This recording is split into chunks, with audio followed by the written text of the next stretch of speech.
Fun and jovial is the best way to say that the oil and gas industry gets through every day. We talk to an amazing sponsor of the Crude Truth and returning guest on this episode of the Crude Truth. In 1901, at Spindletop Hill near Beaumont, the future of Texas changed dramatically as, like a fountain of fortune, thousands of barrels of oil burst from the earth towards the sky. Soon, Detroit would be cranking out Model Ts by the millions, and America was on the move, thanks to the black gold being produced in Texas. Now, more than a century later, the vehicles are different, but nothing else has truly changed. Sure, there may be many other alternative energy sources like wind and solar and electric. But let's be honest, America depends on oil and entrepreneurs, and if the USA is truly going to be independent, it has to know the crude truth. This episode is brought to you by LFS Chemistry. We are committed to being good stewards of the environment. We are providing the tools so you can be too. NAPE Expo, where deals happen. Air Compressor Solutions. When everything is on the line, Air Compressor Solutions is the dependable choice to keep commercial business powered up. Sandstone Group. Exec Crew. Elevate your network, elevate your knowledge. Texas Star Alliance. Pecos Country Operating. Fueling our future. Well, thank you to everybody for tuning in for another episode of The Crude Truth. I am already smiling the pre-production of this episode. Looks like he's going to fall off the chair. I'm just so excited. That's what happens with a whiskey at 10 in the morning. 10:05. 10:05. Come on now. We got to get it after 10.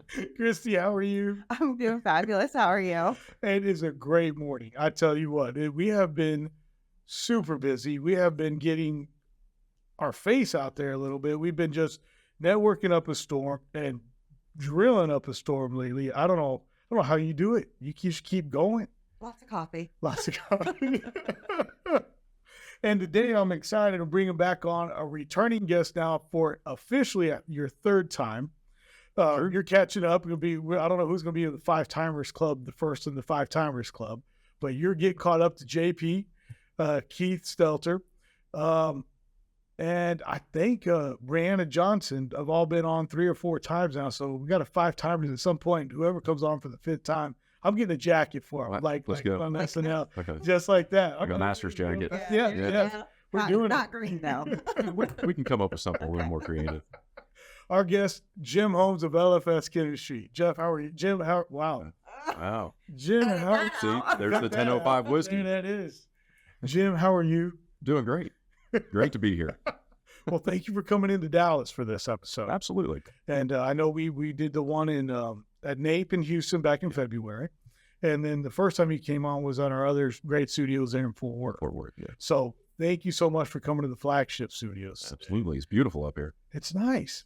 It's Great real. view. Mm-hmm. Great setup. Yeah, they got out of the whiskey here just flowing. And, Tequila too. yeah. Maybe. Oh my gosh, how are you doing? What is going on in your world? Doing great. It's never a dull moment in the oil field. Yeah. That oil field translates into personal life. We were actually talking about that a little bit before the show, that it's 2 big families, and trying to blend those 2 families and keep it all moving forward and working is exciting. Yeah. And challenging, and that all depends on what you've got going on at home and what you have going on personally or professionally. Well, I mean, and like you said, also, it's like, the oil and gas is a lifestyle, and, you have to blend them together to where that's the true work-life balance. Like this whole 50% at home, 50% at work balance, that's not real, Definitely not real. Yeah. And you're somebody that does the true balance in such a great way. I mean, for those of you all out there that have never listened to you before, Jim Holmes, LFS Chemistry, in 2 seconds, go. Been a long time in this business. Really wouldn't even be here without the family support. So started really when late teenager, early 20s, driving vacuum trucks, trying to earn a wage and go to school, and progressed, quite rapidly through the industry, and met a lot of fantastic folks that really kind of opened doors and showed me the way. And, one of those people that I don't ever get to talk about enough is actually my father, who wasn't oil and gas, ended up in oil and gas later in life. Kind of when I was coming up into it, was one of the guys that really opened a lot of those doors and said I should go for it. So, there's a lot to be owed to that. And, my early life, my dad was a traveling salesman, so he had to do the whole, how do I balance professional and personal with 3 young boys at home. And somehow he did it. And I guess that, my subconscious kind of stuck with me that, you got to work hard, you got to put the hours in, you got to show the drive and the momentum, but at the same time, you got to take every chance you get to be with family. And I can't say that I've always done that. Early oilfield career and early family, I definitely did not do that. And we can go into all kinds of stories about, coming home to a 1-year-old daughter who doesn't really recognize you. It's quite heartbreaking, but you listen to some people around you, you grab onto some mentors, and they tell you that it is possible to take a minute away and make things still happen. Yeah. And, from that point forward was really what are the priorities, right? You mentioned we have 2 families. How do you balance both families and keep everybody happy, right? You only get a very limited amount of time with both of them. Just listening to you right now, that's something that my father literally argues with me about, is go pick up your son, go do that, because he has the same exact story. That when he was, in the 80s, that he came home one night and my 2-year-old brother was asleep in the crib, and he goes, that's what he looks like. And after that, he says he slowly started doing things differently. And granted, you have to put in the work before that we never recognize. Okay. And, but that's something he's like, no, I've got this, you go take care of this.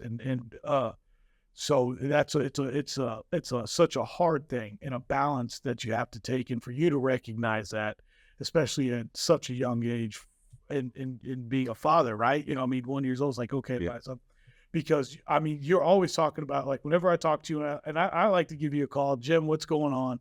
And I ask you questions, but it's always fun to hear you talk about how you're doing all these different things with your family and cohesing that with your work. And you've even got time for your own personal life. So, to anybody out there that's definitely listening, that has any questions about oil and gas and how do you do a true work-life balance, I'm going to say LFS Chemistry, talk to Jim.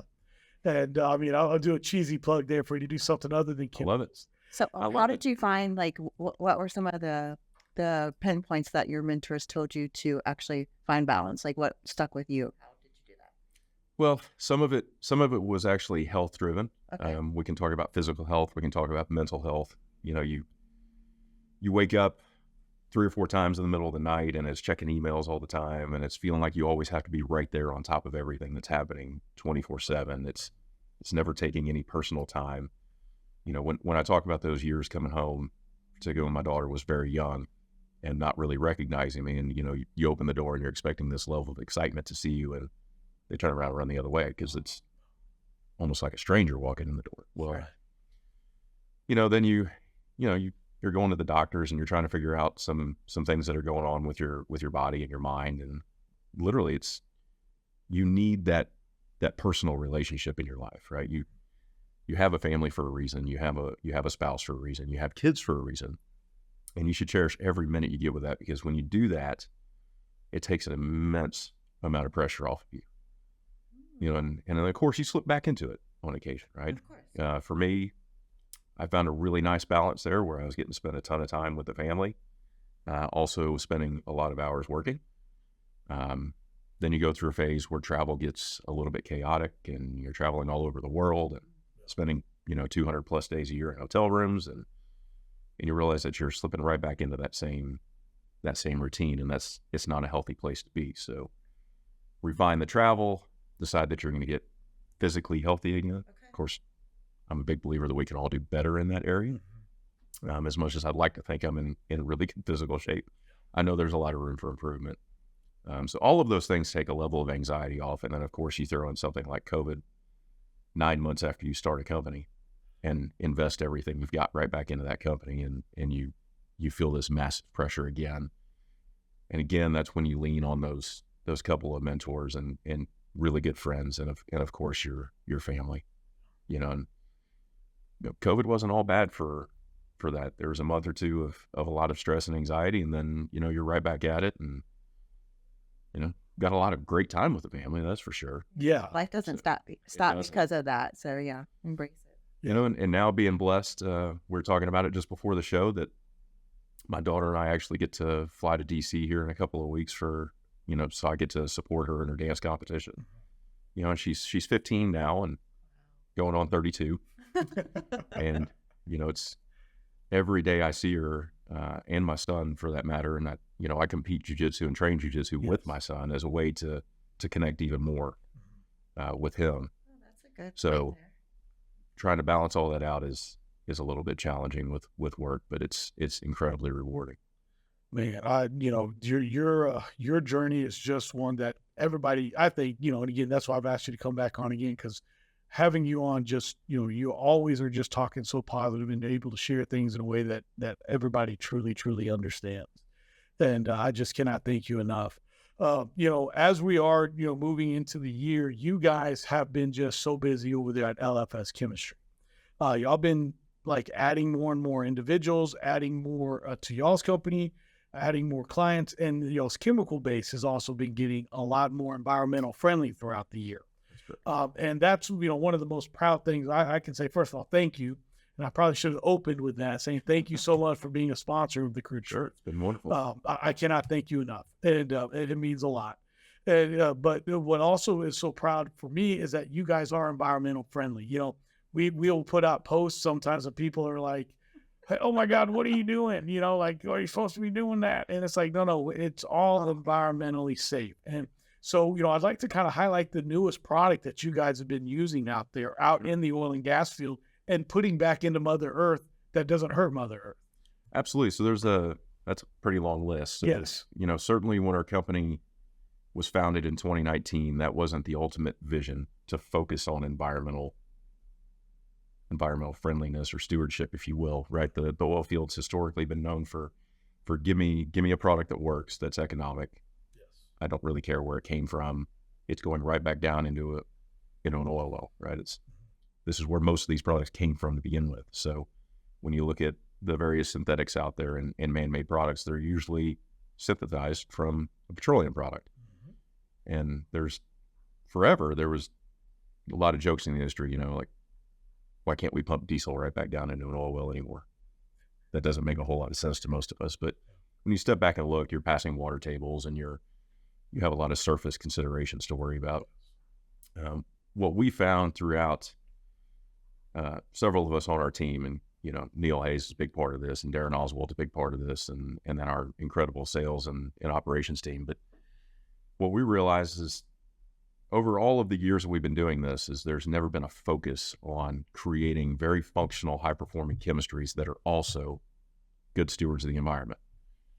A lot of the products the oilfield buys are imported from other countries, maybe China, maybe India, maybe some other countries, and you don't really know what goes into some of that, right? You can actually tie some of those conversations right back into the conversations around, battery technology and EVs. Where's it all really coming from, right? It's you step back and look and you say, man, these really aren't that great for the globe. No. It might be great here, but it's not great over there. No. And chemistry's no different. We found a way back in 2019 into 2020 to really start focusing on high-performing chemistries that are also environmentally friendly, meaning they come from very environmentally friendly feedstocks, right? So we've got partnerships with various co-ops and councils here in the United States. So why not take byproducts from agriculture and create high-performing chemistries from those? So, there's still petroleum molecular structures within agricultural products. Mm-hmm. So when we talk about environmentally friendly, they may still be a hydrocarbon at heart, but even terpenes from orange oil are a hydrocarbon in a sense, right? So how do you take those, which we deem to be very environmentally friendly, convert those into very functional chemistries, but also be economic? So again, it goes back to our company's mission is to provide value-added chemistries. we have chemistries we're working on right now they may be 5 years down the road before they become economically viable, right? We can create the most amazing thing on the planet, but if nobody's willing to pay for it, it doesn't matter. So we've had this big conversion over 4 years of taking synthetic products off the shelf and replacing them with environmentally friendly products. We're really proud to say that a vast majority of our feedstock comes from North American sources. That's awesome. Which is very important to us, that we're not just importing unknown materials on container ships from all over the world. So, I don't want to pick on one product necessarily, but we've got some really unique, for example, a couple of unique scale inhibitors coming to market here pretty soon that are environmentally friendly. And that's a chemical group that's normally not perceived as being environmentally friendly at all. Right. So you're dealing with phosphonates and phosphates and a lot of some things that can be pretty nasty. And we're replacing a lot of that. A couple of those will be commercial here this year. And that's an incredible testament to what our guys in R&D and commercialization have been doing. And then can you share, like, as you're saying, like, hey, usually these are environmental friendly. What is the process, and what are these chemicals going to be used for exactly in the industry? Sure. So the ones we were just talking about are for scale inhibition, either downhole on surface and flow lines and in tank batteries. They can be used in drilling all the way through re-stem completions and production. The big markets for the scale inhibitors are going to be on the production side, because that's where you have the most scaling issues. We're working right now to develop a line of scale inhibitors that can be applied during a frac operation, but have tremendous benefit for the production team. Oh, very cool. So most liquid scale inhibitors that are pumped during a frac operation are only good for flush production, right? They only work for a few days, maybe a couple of weeks. If you're lucky, maybe a month. But once you've kind of flowed back all the water that you pumped in, or vast majority of it, you flow back your scale inhibitor. So how do we place a dry scale inhibitor that's got a delayed release mechanism farther into the reservoir with the proppant and have that last, say, for 6 months or 9 months or a year? We've got those emerging technologies now. We're actually pumping them now. It's too soon to say how long they're actually going to last, and every single well is different. You know this, right? As engineers will tell you all day, that you can drill 4 wells that should be the same on a pad, and all 4 are completely different. So we don't know what the end results that are going to be. The lab tells us that it should be very long-term results, but it's a dynamic situation. How hard are you going to flow the wells back, and what do you expect those results to be? Well, I know that these chemicals that you're working on, I think they're going to be huge for the future of the industry, because, in Texas alone, we have over 100,000 idle wells. So, for all those out there that don't know, these are wells that operators like ourselves have. They're not shut in, they're not producing, but we have them on the books, and we have to do something with them. And obviously, economically, it's better for us to put them back online and produce and add more oil to the, the production side of things here in America. And I think no matter what happens this election cycle, oil and gas and the existing production that we have is still going to be so key, considering we're not drilling as many new wells as we really should be right now. And I want to ask you that question also is, I know when we talked in February, we had a very good outlook on the year. We're now halfway through the year, and I want to kind of get your take on the industry and, how you think everything going as a service company, because God knows that we nickel and dime, as E&P companies, we nickel and dime the heck out of you guys. That's the constant battle, and I'm glad you asked the crystal ball question that nobody can answer. Not you. It's always You get it. it's no. It doesn't matter how many people I meet with or talk to around the world. It's the question that no one can ever really answer beyond next month. Yes. I'd like to. We actually just had this conversation yesterday. We had a couple of meetings up here in the Fort Worth area yesterday, and we're actually talking about forecasting and future planning, at least to finish out this year, until we get into our next meeting where we're going to plan next year, which is the most difficult thing in the world to do in the oil and gas sector. Is what does next year look like? Well, I don't know. Don't know next year. Don't know what Q4 is really going to look like. You kind of have to get into it to really figure it out. I think for our company, we're going to see some pretty good stability. the products that we provide into the industry to the clientele that we currently have are perceived as high value products. So as long as they stay active, we should have some really good activity. It's, yesterday's meeting, somebody referred to it as sticky, right? Once we get our chemistry in and the value is proven, it's sticky, it stays. Now that's not to say that we don't have to earn every single application. The sales team's hard to work on every single well. It's never a given in this industry. And that goes for any of the service companies. If you're a frac company, you're going after every single well, even some of the longer term contracts, which we all know aren't real contracts. They're more of a pricing, I've got you agreement. But the minute you screw up, you can be sitting on the shelf, or the minute another company comes in with the I can frack your well for cheaper mentality, then you're fighting for it again. I think a couple of folks I've talked to recently think they're going to wind down a little bit this year. Some of that's due to the election and some unknowns out there. We don't really know what the markets are going to do, and that believe it or not, for people in oil and gas, the global markets and indexes play a big role in what we're going to do. They're great indicators for where we think oil is going to go in pricing and consumption, right? Consumer demand is a big part of that. So when consumer demand starts retracting in other industries, it's probably headed our direction as well. What does that mean on the global stage? Do we go from 100 million barrels a day of consumption to 98? That doesn't sound like a big deal, but 2 million barrels a day taken off the market is a lot of oil. So then we see a decrease in price and futures, and we got to be ready to, have a few E&Ps say, we're just not going to frack a few more wells. Yeah, so that is something that y'all are preparing for then, is possibly to slow down for here towards the end of the year. Okay. Yeah, and it's pretty cyclic. I'd say it's been normal in the oilfield's history for the OFS side to slow down in Q4, typically in kind of a holiday season, if you will, in November through January. Everybody kind of comes back at the end of January, and it's like, okay, well, we'll start getting busy in February. And then, historically, I'd say Q2 and Q3 are always our busiest quarters on the service side, at least for us. It's why there's also a very important move for us to get more involved in production and restim, because those don't follow those same cycles, right? Once a well's producing, the E&Ps need to keep them producing. So the more we can shift and transition into the production side of the business, the healthier our business will be.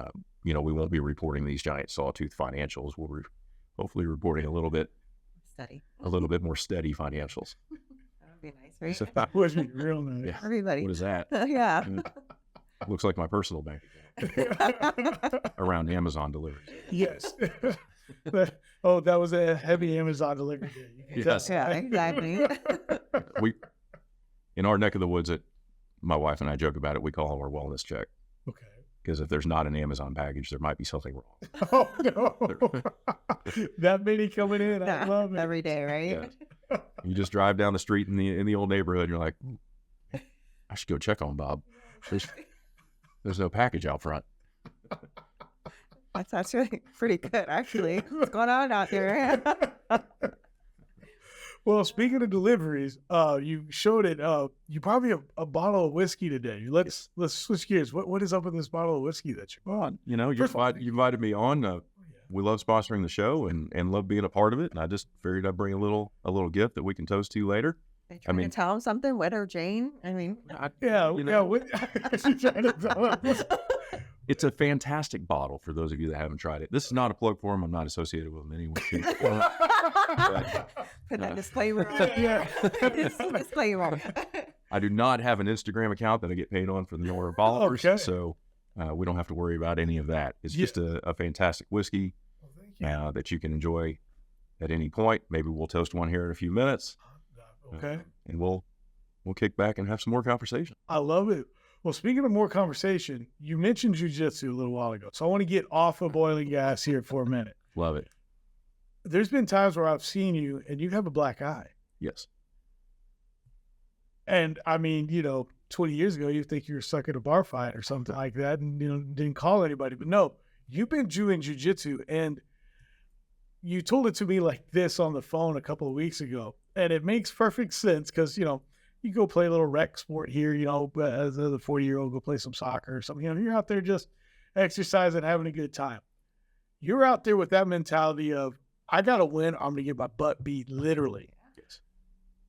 What the heck made you want to do this?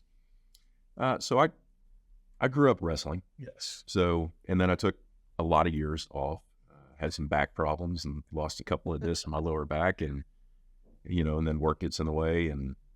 But then, you know, you wake up one day and you've got a 6-year-old son that's going to be his sport.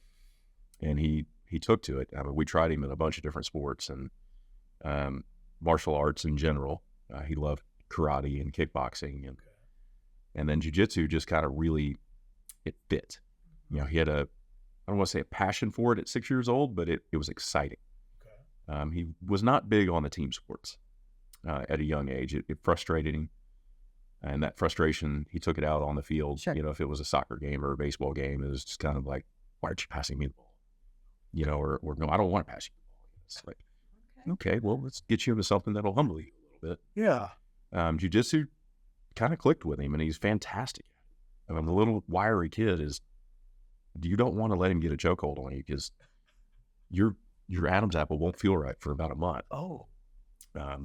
Anyway, he took to it, and then, you know, after 3 or 4 years of that, I'm sitting there watching him train, and I was, man, if I'm not careful, I'm gonna have a 10-year-old that can beat my butt.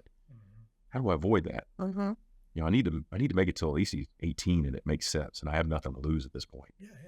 So and then the other part of that is I was taking him to jiu-jitsu as much as I could. Okay. And then there was an adult class right after the competition team, which is the team he's on. I was like, I'm already here. Why not? I loved this concept as a sport anyway when I was a kid. Go give it a try and get back into it. And I picked up a lot of bad habits from wrestling that you don't want in jiu-jitsu, and I you know, had to kind of mentally block some of that stuff out. Okay. And it took me about a year of training, and I did my first competition as an adult in jiu-jitsu, and then it was just game on from there. And it's a fantastic sport. But yes, there is the occasional missing fingernail, black eye, bloody lip, swollen, ear folded over head, a little bit of mat burn in places that are hard to explain. Yeah. You were just knocking that out of the park, literally, or else you're getting knocked out. I mean, yeah. But it also shows on, I think, your drive that you have in the industry of chemicals, because it is cutthroat, and your drive as a person. It's like, no, I'm here to win. And we all really need to take that approach, especially being entrepreneurs, right? Kristy, I mean, I would think so. I know you do it. I mean, you get in there sometimes and you're like, what's the plan? What is this? What's going on? You're not supposed to tell people that I grapple. Well, that's it. Yes. Well, maybe I do. Yes. In it to win it. You have to every day, the mindset, in it to win it, no matter what you're in. And the whole, I like how you said that you had to train your mind basically from wrestling to grappling. It's very, very different. And that just shows it a lot. Yeah. The whole wearing a robe and being able to get choked from your own uniform is something you have to really, really understand. Yes. You know, you can go against guys that are half your size and they can beat you in a heartbeat. Yeah. You know, one of our coaches is actually headed off to School of Mines this Saturday, actually tomorrow. Oh, wow. He leaves for School of Mines, so I think he's 18, maybe he's almost 19. You know, we call him Coach Noah at Gracie Baja. Okay. This guy is, I don't know, maybe 150, 160 pounds soaking wet, and just can destroy 95% of the people in the adult class. And it's, you know, but he's been doing it since he could crawl probably. So, you know, but the speed and the technique, there's a big focus on technique, right? And I think that translates into a lot of other aspects of life. Oh, yeah, right? For sure. We have guys in there that focus on strength, and we have some other guys that focus on stamina. But if you don't have the technique and the discipline, the guys with the technique and the discipline are gonna win it every time. It's also another part that I really had to learn in my first competitions, is that you can't go out there and just, I can overpower you. No. Yes. You know, and that also translates to business, right? You never want to just overpower. You know, it's using technique and discipline and also knowing when to let go. Yeah. Right? Yeah. You got to know when We're to let talking go. about that. Yeah, the topping out. Yeah, I mean, as an adult competitor, you learn that when somebody gets into a certain position, that it's you've got this. Yeah. You got the better of me. Yeah. You know, and again, that also translates to home life and professional life. A lot of kids I know that they karate or jiu-jitsu, they'll do that just for structure. Parents will put that in them for structure, discipline. If you have kids that have ADHD, anything like that, it does help balance that for them and prepare them for their life journey, which is very empowering to see the transition. So Yeah. we should get your little guy in there. Absolutely. See, I think that'd be cool. I think so. It'd be real fun for him. Yeah, it's definitely a structured sport. If you don't show respect to the professors and the coaches and even some of the elders, I wish there would be pictures of on the walls. And you know, it's not a fun place to be when you disrespect any one of those. But I think that we need that. Yeah. So Agreed. that is so lacking this day and age with children and Yeah. so young adults. So I think that's super empowering. Yeah. The respect factor is, You know, you can also look back and say, you know, when I was in grade school, elementary school, whatever you may call it, all the way through junior high or middle school, you know, boys are boys at the end of the day. There has to be a release of aggression. There has to be a way to get that out. You know, back in my day, you got in a little tussle at school. You got to fight. It was no big deal, right? Yeah. Maybe the parents got involved and there was a stern talking to, and you know, maybe a whooping at some point if you needed it, which was often. You know, and they don't have that these days. No. There's no release, and that's, you know, a lot of people today think of that as bullying, and it can turn towards bullying. Yes. 100%, and definitely not a proponent of bullying. No. But you know, oftentimes back in my experience, it was not bullying. It was just, hey, we have a disagreement, you know, and I need to flex a little bit here, and we're going to take care of this. And then your best so friend right masculine. after. You're like, oh, I did And this. Okay. Or, Yeah. And then your best friends afterwards. And jiu-jitsu gives us a lot of that. He gives my son a lot of that. Some of his best friends are at jiu-jitsu. They're not necessarily at school. And it's, you know, game face comes on, they take out their aggression, they learn, and then afterwards it's high fives and playing video games. And it's That's actually very, very empowering. Yeah. Mhm. Says a lot about the world we live in these days. It really does. I mean, we're at a time now where, you know, the hard times made hard men, right? And then, you know, the hard men made soft times. And I was thinking about it the other day when we were looking at some trucks the other day, and just some of those fleet trucks, right? So they're nothing fancy, but the tailgates on the new trucks still come down slowly.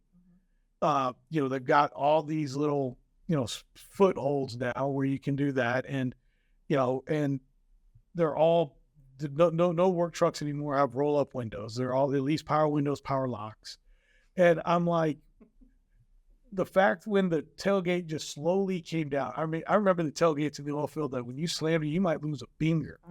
Okay, we're soft. I mean, you get these guys out there in these little light trucks, and let me lift up, and then some of them now you get the remote to, you know, have a truck. They don't might have that one, but you know that the trunk comes down, the tailgate comes down on the click of a button. Yeah, and I'm like, I mean, like we're really in a soft time, and we need more structure and responsibility, but also that respecting, you know, that Kristy, you mentioned. It's like kids today, you know, on the TV shows, and we're getting way off of this, but somehow on TV shows now, on the family shows, they're the smart ones and the parents are the stupid ones. And it's like, how did that happen to where, you know, in the early 90s, you know, the shows were the funny ones about the kids on Full House or the Urkel kid, but the dads on all those shows, even Bob Saget, who was probably one of the worst guys there is, you know, on that TV show, when the time came, he was a dad.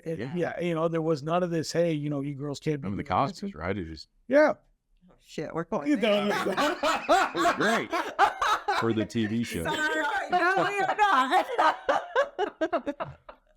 Some of the greatest dad-son comedy in the world came out of It's that true, show. yeah. Yeah. No, they got one that he's sitting there with his son, and he goes, I think I'm not going to go to college. He goes, okay, so you're going to get a job. He goes, all right, and he's got the Monopoly money right there. money. It's like, here's $300. Okay, so you got to pay for a car. You got to do this, you know, like.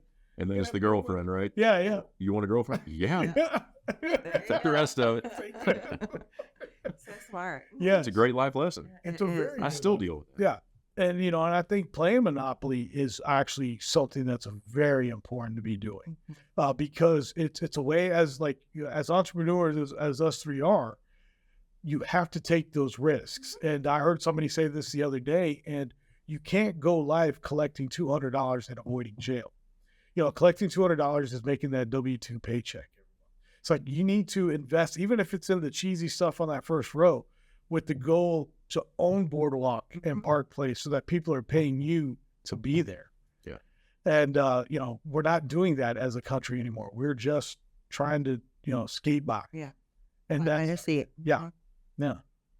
Yeah, and I wonder if we're entering a time, you know, for generations now, it's always been, I want my kids to have a better life than I had. That was always the mentality. Right? Yeah. Great Depression all the way till now, I would say. And you kind of sit back and you watch what's happening in the world today, and you wonder if we're kind of shifting that, right? Like there's this sense of pacification, like I'm fine with where I am, right? I don't need any more. I'd rather go do these other things and have fun, which big fan of fun. Everybody should have fun, but you know, you also have to be able to afford fun. Yeah. And you know, I even see it in my kids right now. You know, man, have I gone too far with this? You know, instead of making them really earn everything that they've got, you know, like some of it, I know I had to, nothing was ever given. No. You know, and I say it was never given, but we had a great life, right? I had a great upbringing. I've got no complaints about it. Certainly some ups and downs, but you know, and I think that's really molded me into who I am today. Sure. And maybe, you know, maybe I need to take a step back and say, you want to go to dinner tonight, but I think we're gonna have to earn it a little different way. We talked. Yeah, we talked. I mean, I would take the lawnmower on my bike and go and mow grass. I mean, I'm a girl. Here I am on my bike. You know, I'm going to make $20. If I want to buy something, you got to make that money. Sure. Yeah, and that's the thing. I think that a lot of people are just not getting it. You don't have it. And you talk about doing better than your next generation. I'm going to bring those trucks into it again. You know, and the reason why is a work truck now is costing $65,000 to $70,000. Okay, a work truck back in the day was $5,000. You know, in 1980, the standard cab, 5-speed, inline 6, gasoline, saddle gas tanks. Yeah, and now it's like, how are you doing better? I mean, you know, like, it's like, you know what? And the other part is we can't stop earning a dollar, not making money, earning a dollar, because none of us make it. The only ones that make it are the guys at the mints, right? Yeah.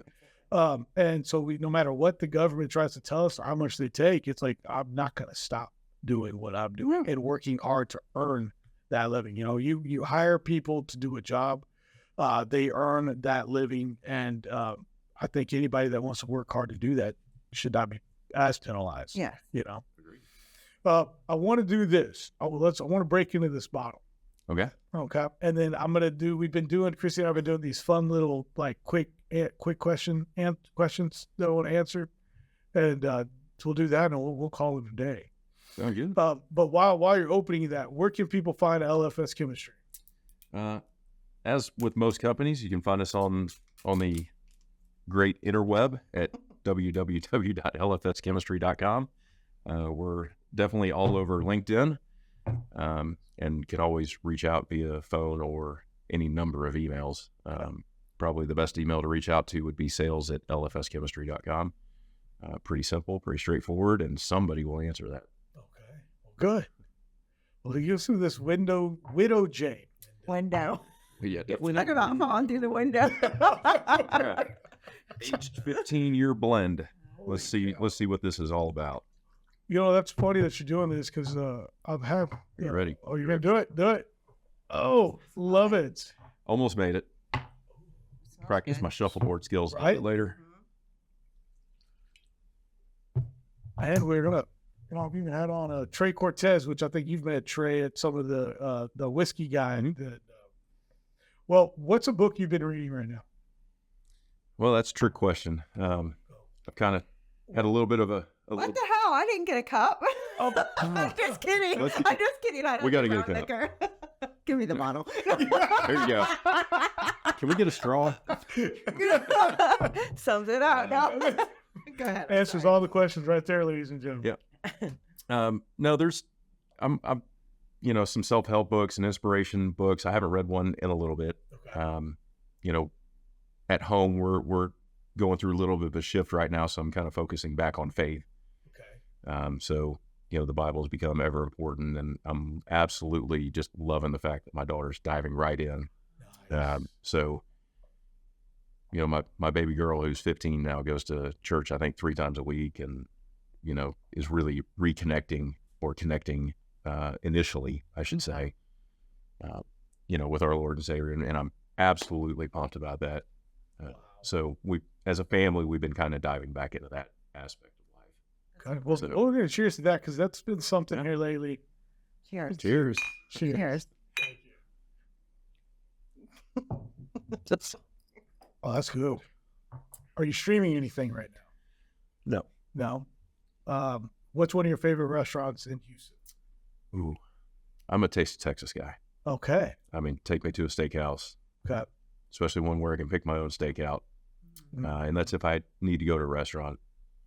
I'd always rather just cook at home. But Oh, speaking of cook at home, yes, I'm doing this on TV. You had last month or 2 months ago, you had several people, including our good friend JP Warren, at your house, and you grilled out some good steaks. So that was, it wasn't at my house. It was part of our, we have an exec crew get together with a bunch of executives, and it was at one of the other guys' houses. But I brought over some Wagyu steaks, and, it's always a little bit interesting when you're asked to cook on somebody else's grill. Yes, a little nerve-wracking, right? Because you don't know it. Yeah, and, there's this big debate amongst 6 or 8 executives about, should we cook this or should we eat out? And at one point you're like $400 worth of steaks right here. Mm-hmm. That'll be better than we're going to get at any restaurant. Oh, without a shadow of a doubt, yeah. So I would've done the let's take same it up thing. and slice it. And I would have asked you to cook. Had you brought me the Wagyu steaks, I would have been like, here, please, you. And as a man, to let another man use the grills, it's a big honor. It's a big honor right there, But my idea would be, Jeff, get it. So and I love that. I mean, give me a smoker and a grill, and I'm about as happy as it gets. So I would just never shut them off and just cook stuff all day. Oh yeah. I think that's one of the things I'm going to do here in a few years. If I get the opportunity to retire, I'm going to create one of these Instagram accounts around barbecue. I know there's a million of them, but I just feel like I should do it. Yeah. You would be great at it. I think so too. You'd be great at it. I think the owner of Real News is just infatuated with you. He's ready for you to do your own show here. Let's do it. I mean, if I can have a whole show around drinking whiskey, eating meat, and doing jiu-jitsu, God, that's about as manly as it gets. I think you could do it. I Do think anything can you do want. it. Yeah. Yeah. And last question: do you have a favorite sports team? Ooh. Well, I mean, You're supposed to be rapid fire, Jake. You're supposed to be rapid fire. I took a big step away from basically all things professional sports. Okay. I lost a lot of interest in professional sports a few years ago, several years ago now, and I haven't really gotten back into it. Some of that's time. It's a big investment to get into a favorite team. If I had to pick a NFL team, it's going to be the Chiefs, and that's only because I'm from Kansas. Yeah. So, I mean, I grew up as a Kansas City Chiefs fan. Baseball, I'd say I'm an Astros fan. Okay. Don't have any affiliation to the Royals in Kansas. We just didn't do much of that. The Chiefs were a big deal back in the day with, the time when Joe Montana came over and with the Derek Thomases and Christian Okoye's and Bo Jackson. Yeah, I mean, name it. It was all there in Kansas City. All there. We lived not far from a lot of those athletes. Oh, cool. So I got to see them as a kid. That's neat, Out on a bike ride or something. You'd see Bo Jackson out there. So I think my favorite sports team right now is going to be my son and daughter in their competitive sports. Yeah. Okay. So if I get the option and the time to watch a sport, it's going to be one of them. Yeah. Well, Jim, I cannot thank you enough for the whiskey. Yeah. I cannot thank you enough for continuing to support the Crude Truth. Thank you for sharing the outlook that you have on the rest of the year in the industry, and for being the mentor and the role model that you are in the industry. So thank you as always for coming on this episode. Thank you for coming on as always, and thank you for coming on today. Been great. Looking forward to the next one. We'll do it again. What is going on with your hair? I don't know. And we will see y'all again on another episode of The Crude Truth. Did I get it good? Yeah. Again, the Crude Truth would like to thank today's sponsors: LFS Chemistry, Nape Expo, Air Compressor Solutions, Sandstone Group, Exec Crew, Texas Star Alliance, Pecos Country Operating, and Real News Communication Network. The easiest way to start your own podcast and TV show? Real News Communications Network. Stand out from your competition. Produce streams of high-quality social media content. Become a thought leader in your industry. With RNCN, you get to be the host. We handle everything else. Tour one of our 3 locations in Dallas, Fort Worth, and the Colony. Call 972-402-6333 or visit launchashow.com to find out more.